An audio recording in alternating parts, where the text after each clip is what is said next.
Sir আসছিল sir. হ্যাঁ আসছিল স্যার। ওটা আবার আপনি বলেছিলেন আমরা রিভিউ করে পাঠাইতে, আমি হোম মিনিস্টারকে বলে আবার আপনি বলেছিলেন আমরা রিভিউ করে পাঠাইতে, আমি হোম মিনিস্টারকে বলে আপনাদের কাছে রিভিউতে পাঠাই দিয়েছিলাম। ওটা আপনারা আবার না করে দিচ্ছেন।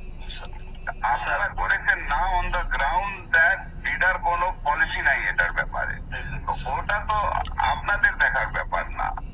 পলিসি আমার আছে কি না, that is not you see whether the security clearance আছে কিনা, whether they are security or not secure, ওটা তো আমার আমি হোম মিনিস্ট্রির সাথে এটা বুঝবে। স্যার ঠিক আছে স্যার। এখন স্যার আমি দু একটা আসপেক্ট একটু আপনাকে বলি। হ্যাঁ, এই লোকটা ভাড়া দেখাচ্ছে 30,000 টাকা, বাট সে 3 লাখ টাকার বাসায় থাকতেছে। So he is not paying tax because he is showing 30,000 টাকা হাউস রেন্ট। 2,30,000 টাকা যে বাকি যে 3 লাখ টাকা যে বাসা থাকতেছে, এটার জন্য এডিশনাল সরকারকে পে করার কথা, সে তো সেটা করছে না স্যার। তো এটা দেখার দায়িত্বটা কার? যে লোক, হ্যাঁ স্যার, এখন যে লোকের বেতন হচ্ছে অরিজিনালি 10 লাখ টাকা, সে দেখাচ্ছে 2 লাখ টাকা, বাকি 8 লাখ টাকার উপর ট্যাক্স ফাঁকি দিচ্ছে। এই যে এটা দেখার দায়িত্বটা হলো এনবিআর। এনবিআর করবে। এনবিআর তো ধরতেছে, এটা তো এনবিআর যে ইন্টেলিজেন্স আছে সেটা ধরতেছে। না না, সে ধরছে, অনেকগুলিকে ধরেছে, অনেকগুলিকে ধরছে, এয়ারপোর্টে আমরা আটকাই দিতেছি। স্যার যে লোক আগে আসছে সে 8 লাখ টাকা বেতনে ছিল, এখন সে 2 লাখ টাকা বেতনে এখানে চাকরি করতেছে। তো বিদেশিরা এত দেশপ্রেমিক তো হয়ে যায় না যে আমার দেশে 8 লাখ টাকা বেতন ছিল 2 লাখ টাকা কাজ করবে। সুতরাং আমাদেরকে তো এগুলো যখন অবজেকশন দিয়েছি তখন সে তার বেতন আবার বাড়ায় 6 লাখ টাকা করেছে স্যার। তো ওটা ঠিক আছে না, সাম পয়েন্ট এটা তাহলে আমরা বসি, let us sit down with NBR, everybody আমরা বসি, কিন্তু point is this responsibility basically is NPR. Sir If NPR is not doing it, then you should point out to them that তোমরা করো। Sir এটা একটু হ্যাঁ, ওর দায়িত্বটা আপনি আপনার ঘাড়ের উপরে তো নিতে পারেন না। আমরা না করতে পারলে ভালো তো স্যার। হ্যাঁ, তবে এই প্রসেসে আমরা সরকারের রেভিনিউ আনে বড় একটা অংশ রেখেছি। না এটা ঠিক আছে, এটা আমরা তাহলে মিটিং করি, আমরা আপনারা মিটিং করি, কিন্তু এই কেসে তো this is not the case.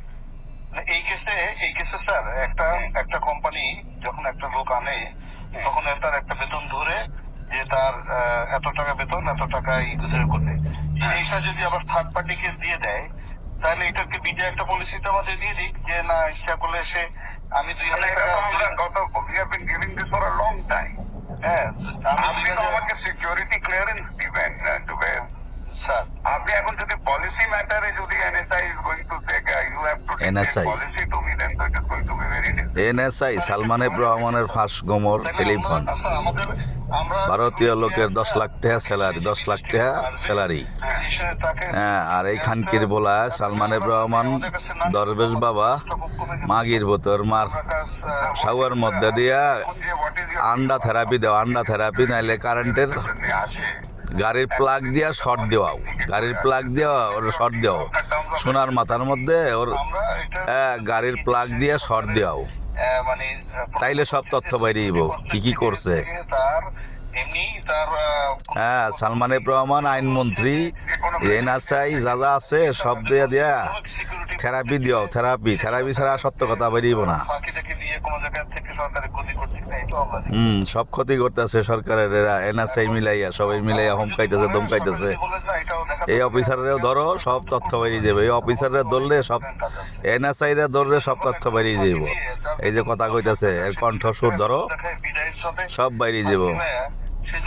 আর আনিসুল রে আর এই যে দরবেশ বাবারে মাগির বলারে ধরে আন্ডা থেরাপি দাও আর সোনার মাথার মধ্যে প্লাগ দিয়া শর্ট দাও, গাড়ির প্লাগ গরম করে দিয়ে আর মাথার উপরে ঝুলাই দিয়ে একটা শর্ট দাও, তাইলে হাতে ঠিক হয়ে যাই, বোঝে আমি সব কই এলাম আরে শর্ট দাও।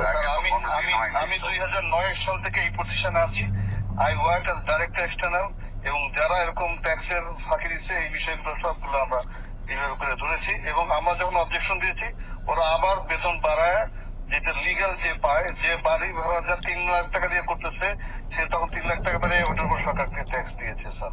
চিটাগাং পোর্ট দিয়ে স্যার হাজার হাজার গাড়ি আসে, ওগুলো আটকাই ওরা ট্যাক্স দেয়। So I am adding value tax to the government. Although হাজার হাজার গাড়ি আসে ইন্ডিয়ার থেকে সব ট্যাক্স ধরে, এগুলা সব ট্যাক্স মাইরা দেয় এই মাগির পোলারা মিলিয়া। ধর খানকির বলাগো দইরা আন্ডা থেরাপি দে আর লোভ প্লাগ দিয়া সোনার মাথায় ঝুলাই লইয়া শর্ট দিয়ে, তাইলে সব বেরিয়ে যাইব। করে যে একটা লোক ছাত্রকে দিছে না ধরে ধরে এই অবস্থা করাও সব। কোনো অসুবিধা নেই। ডিবি হারুন, আমাদেরকে একটু হ্যাঁ সব যা যা আছে কুত্তাগুলা সব ধইরা শর্ট দিও, তাইলে ঠিক হয়ে যাব, সব ঠিক হয়ে যাব। কাজ করতে পারবে, আমাদের কোনো অসুবিধা নেই স্যার। একটা মিটিং ডিজিএফআই রা ধরলেই সব বেরিয়ে যাইব। আমি একটা মিটিং এর ব্যবস্থা করি। ওই যে মিটিং এর ব্যবস্থা করবো মাগির পোলারে ধরা আছে, আন্ডা থেরাপি দাও, সব বেরিয়ে যাব, সব বেরিয়ে যাব।